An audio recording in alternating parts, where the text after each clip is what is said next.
ఎంతటి వారినైనా వదిలిపెట్టేది లేదు. ఎలాంటి ఒత్తిడి ఉన్నా తలొగ్గే ప్రసక్తే లేదు. అవసరమైతే యుద్ధం చేస్తా. భవిష్యత్ తరాలు బాగుండాలంటే ఆ మాత్రం రిస్క్ చేయాల్సిందే. ఈ విషయంలో రెండో ప్రశ్నకు ఛాన్స్ లేదంటున్నారు తెలంగాణ సీఎం రేవంత్ రెడ్డి. ఇన్ని రోజులు మీరు చూసింది శాంపులే, అసలు సినిమా ముందుంది అంటున్నారు. ఎన్ కన్వెన్షన్ సెంటర్ కూల్చివేతతో ఒక్కసారిగా హీట్ పెరగడంతో అసలు రేవంత్ సర్కార్ యాక్షన్ ప్లాన్ ఏంటి? హైడ్రా బుల్డోజర్లు నెక్స్ట్ ఏ స్టాప్ లో ల్యాండ్ అవుతున్నాయనే ప్రశ్నలు వినిపిస్తున్నాయి.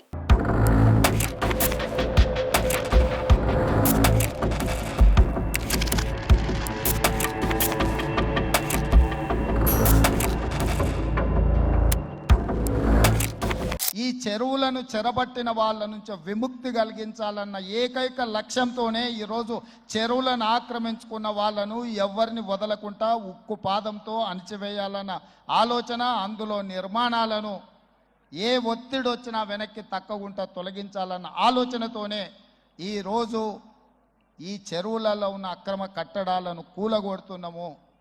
దీనికి స్ఫూర్తి భగవద్గీత అనే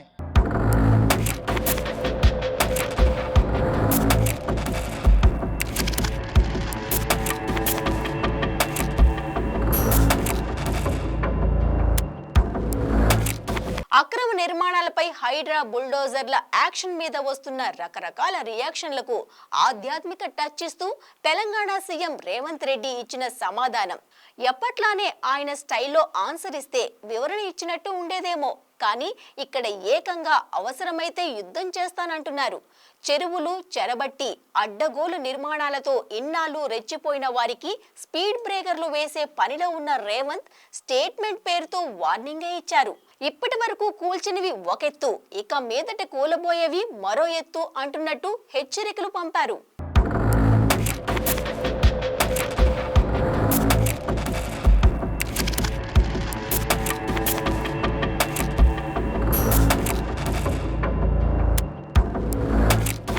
ఇవాళ వాళ్ళ విలాసవంతమైన జీవితం కోసం నిర్మించుకున్న ఫామ్ హౌజుల నుంచి వచ్చే డ్రైనేజ్ గండిపేటలో హిమాయత్ సాగర్ తాగునీటిలో కలిపితే ఆ నీళ్లు హైదరాబాదు నగరానికి తాగడానికి సరఫరా చేస్తుంటే వాళ్ళు నిర్మించిన అక్రమ నిర్మాణాలను వదిలేస్తే ఇక నేను ప్రజాప్రతినిధిగా విఫలమైనట్ట కాదా మీరు ఒక్కసారి ఆలోచన చేయండి. లేక్ సిటీగా పేరున్న భాగ్యనగరంలో ప్రస్తుతం ఆ చెరువులు సరస్సలే జాడ లేకుండా పోతున్నాయి.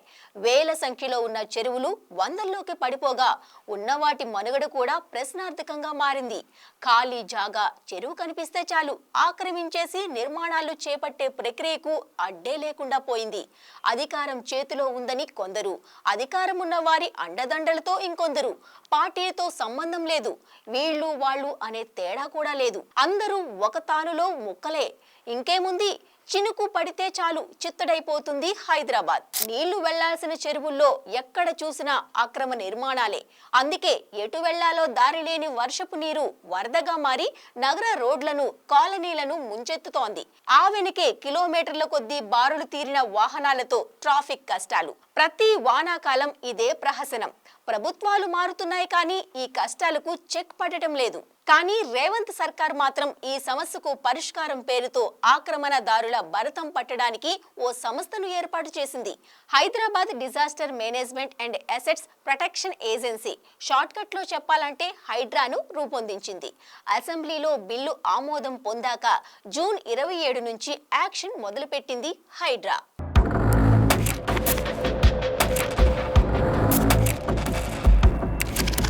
హైడ్రా కూల్చివేతలు ఫిలిం నగర్ కోఆపరేటివ్ సొసైటీ దగ్గర పార్క్, ఎన్క్రోచ్మెంట్ కాంపౌండ్ వాల్ కూలగొట్టడంతో ప్రారంభమైన ప్రక్రియ దూసుకుపోతోంది.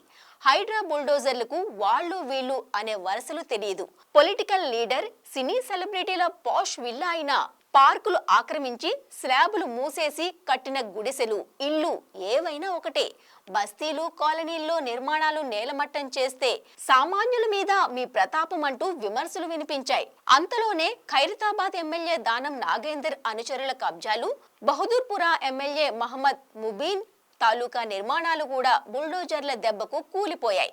అంతే, హైడ్రా చర్యలకు రాజకీయ రంగు అంటుకొంది. మా జోలికే వస్తారా, మీ అంతు చూస్తామంటూ రాజకీయ నాయకుల నుంచి విరుపులు వచ్చాయి. ఎవరైనా సరే డోంట్ కేర్ అంటూ అడ్డు వచ్చిన వాళ్లను అవసరమైతే పోలీస్ స్టేషన్ కు పంపైనా తన పని తాను చేసుకెళ్తోంది హైడ్రా.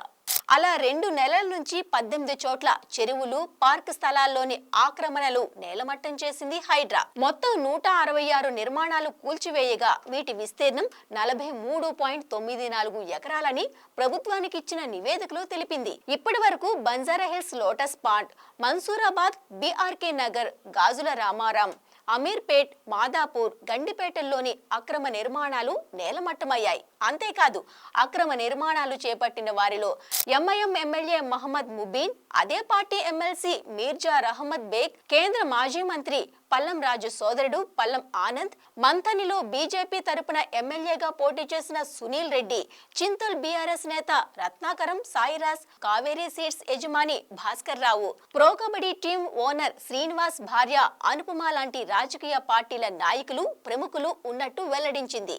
ఆక్రమణలకు మద్దతిస్తున్న వారిపైన చర్యలకు ఉపక్రమించడంతో పాటు నందగిరి హిల్స్ పార్క్ ప్రహరీ కూల్చివేసి ఆక్రమణలకు పాల్పడిన స్థానికులకు మద్దతుగా నిలిచిన ఖైరతాబాద్ ఎమ్మెల్యే దానం నాగేంద్రపై కేసు కూడా నమోదు చేశారు.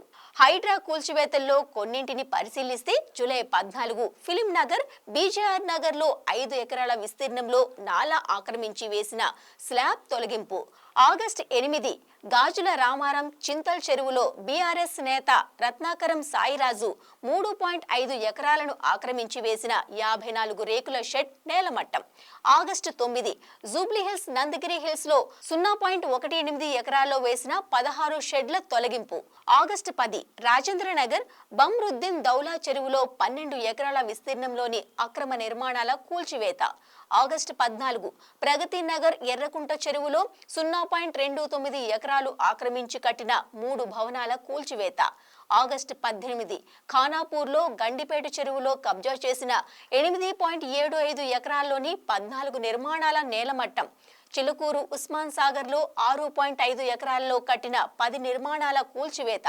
గండిపేట చెరువులోని పల్లం ఆనంద్కు చెందిన ఓఆర్ఓ స్పోర్ట్స్, కావేరీ సీడ్స్ యజమాని బివి భాస్కర్ రావు, ప్రో కబడ్డీ జట్టు యజమాని శ్రీనివాస్ భార్య అనుపమకు చెందిన నిర్మాణాలు సైతం నేలమట్టం, ఆగస్టు 24 మాదాపూర్ తిమ్మడికుంటలో 4.9 ఎకరాలు ఆక్రమించి సినీ నటుడు నాగార్జున నిర్మించిన ఎన్ కన్వెన్షన్ సెంటర్ కూల్చివేత.